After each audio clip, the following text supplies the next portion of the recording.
ఇప్పుడు number 6 the mood మ్యాచర్.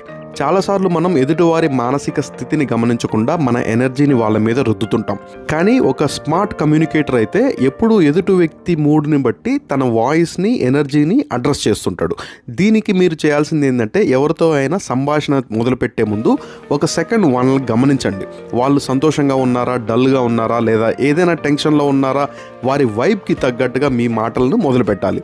ఉదాహరణకు మీ స్నేహితుడు ఏదో పర్సనల్ ప్రాబ్లం వల్ల చాలా డల్గా ఉన్నాడు అనుకుందాం.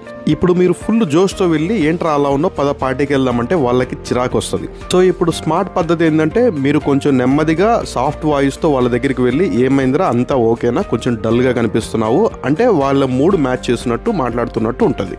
దీనివల్ల ఉపయోగం ఏంటంటే, మీరు ఎదుటివారి మూడ్ని మ్యాచ్ చేసినప్పుడు వాళ్ళకి మీ మీద ఒక రకమైన కంఫర్ట్ మరియు ట్రస్ట్ డెవలప్ అవుతుంది. ఈ వ్యక్తి నన్ను అర్థం చేసుకుంటున్నాడు అనే ఫీలింగ్ వస్తుంది. ఒకసారి మీరు వాళ్ళ మూడ్కి సింక్ అయ్యాక మెల్లమెల్లగా వాళ్ళని ఆ డిఫికల్ట్ మూడ్ నుంచి బయటికి తీసుకురావచ్చు.